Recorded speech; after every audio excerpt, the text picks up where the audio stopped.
लेकिन जब हमारे संविधान में 42 सेकंड अमेंडमेंट के तहत रात के अंधेरे में जब ज्यादातर नेता जेल में थे तो 40 सेकंड अमेंडमेंट हुआ तो उसमें लिख दिया गया प्रीएम्बल में, जबकि दुनिया के किसी प्रीएम्बल में बदलाव कभी नहीं होता है।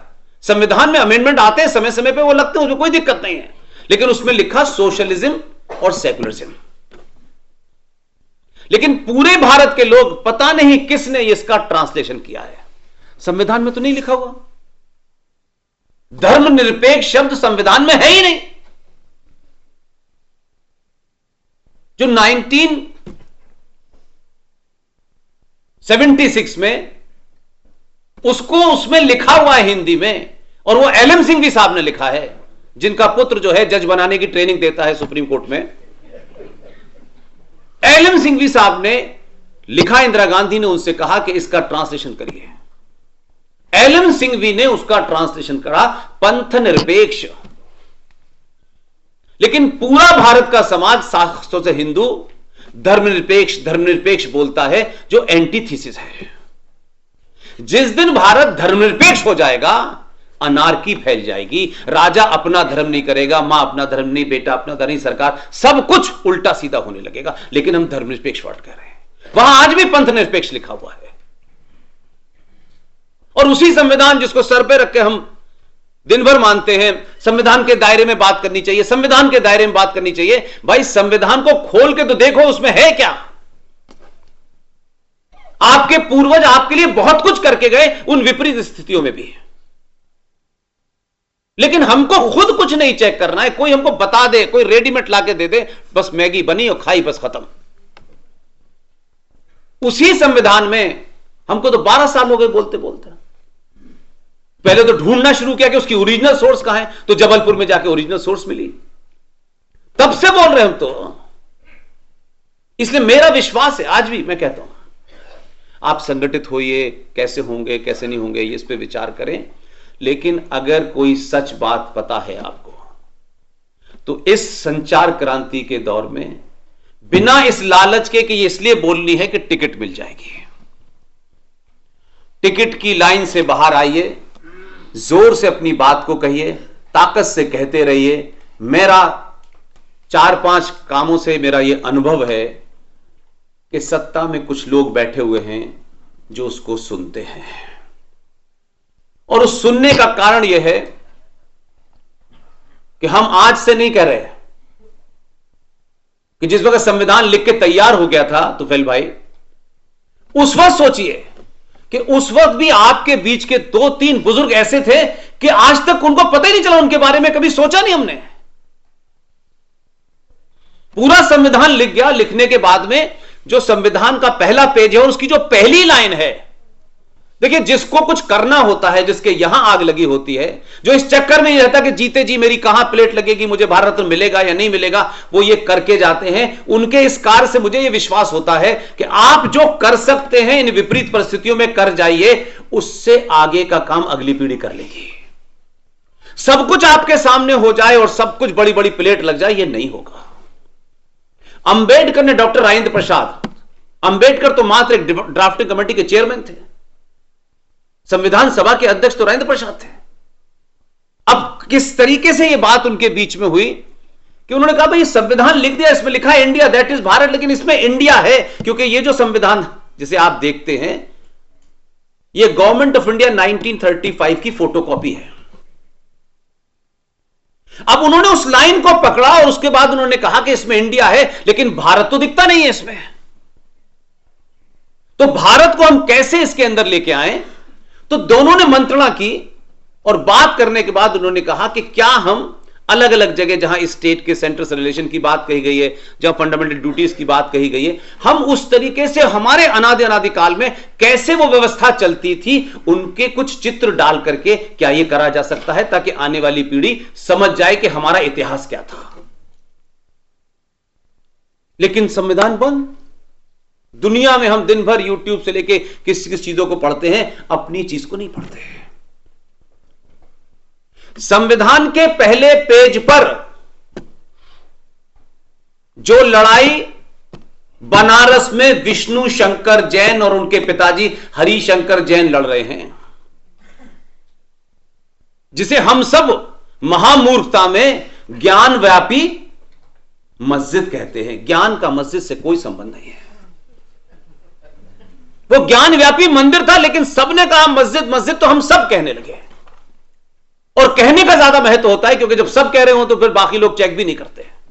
विष्णु शंकर जिस ज्ञान व्यापी मंदिर के अंदर 100 फीट गहरा जहां शिवलिंग मिला है, उस शिवलिंग के सामने 450 साल से जो नंदी इंतजार कर रहा है, उस नंदी की तस्वीर संविधान के पहले पृष्ठ पर बनी हुई है।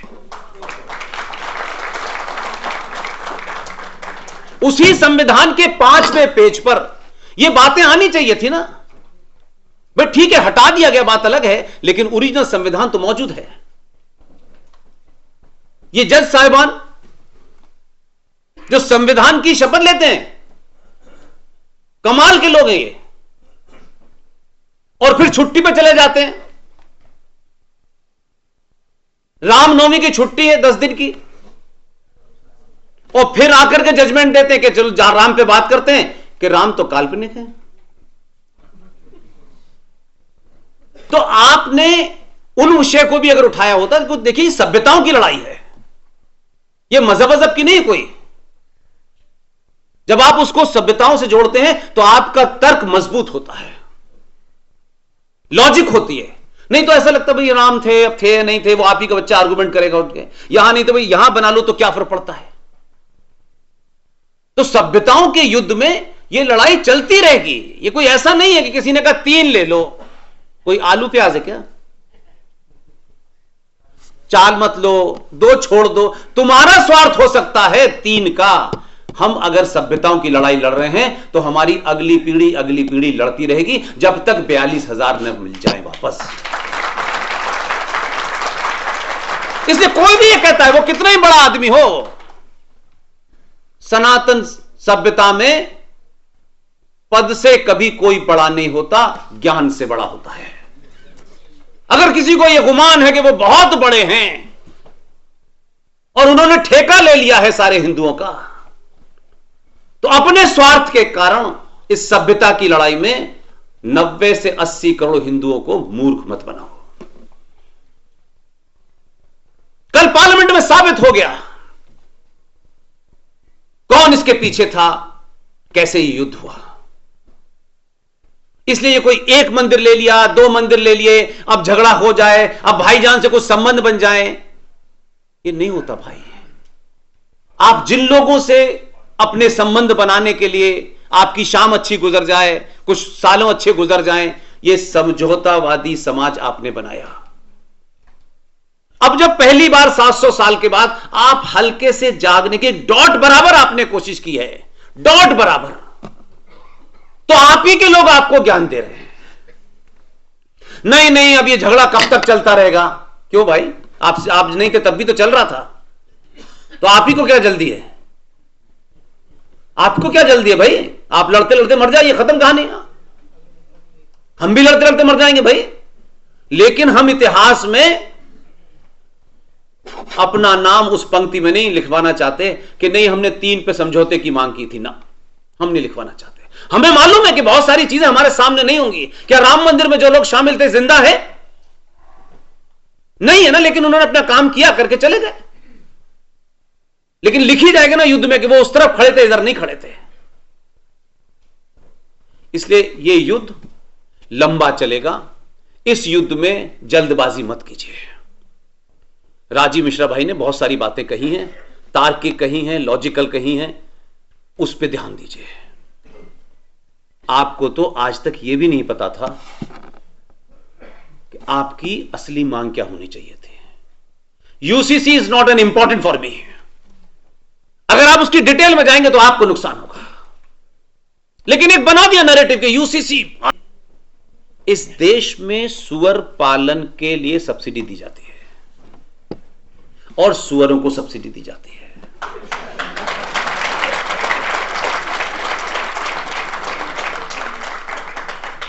आप मुझे बताइए, आपकी मांग क्या होनी चाहिए, ये पता ही नहीं आपको।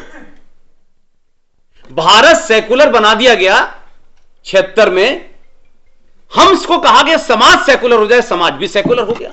हर हिंदू बोलने से पहले अपने सेकुलरिज्म के क्रेडेंशियल देता है। देखिए नहीं वो जफर भाई मेरे अच्छे दोस्त हैं, हम लोग ईद पे सेवैयां साथ खाते हैं। ये सब ये बताने का मतलब क्या है यार? ये तो कभी नहीं कहा क्या कहते कि हम और दलित एक ही साथ खाते हैं। ये बताने में आपकी नाक क्यों कटती है? अभी जाति को लेकर के प्रोफेसर साहब ने काफी सारी बातें कही। भारत अनादिकाल से कभी जाति प्रधान नहीं रहा, कर्म प्रधान रहा है। यूजीसी की डिग्री लेने से ज्ञान नहीं होता, शिक्षक होता है। और जब जब समाज में या राष्ट्र में लोग अपनी मार्कशीट, अपनी डिग्री की चिंता करते हैं, उसकी एक जीती जागती मिसाल बताता हूं। बहैसियत जर्नलिस्ट, चंद्रशेखर देश के प्रधानमंत्री थे। कांग्रेस पार्टी ने उनसे समर्थन वापस ले लिया। वो इस्तीफा देने के लिए निकले तो सारा मीडिया खड़ा था, हम भी वहीं थे, पीएम के। अब उस दृश्य को जब जब मैं देखता हूं तो मुझे ऐसा लगता है कि हम इतने कहां चाणक्य, कहां परशुराम, कहां भगवान राम, कहां कृष्ण जी, हम उनकी विरासत के कैसे लोग थे भाई। प्राइम मिनिस्टर अपने ऑफिस से बाहर निकलता है और वो राष्ट्रपति को अपना इस्तीफा देने जा रहे थे।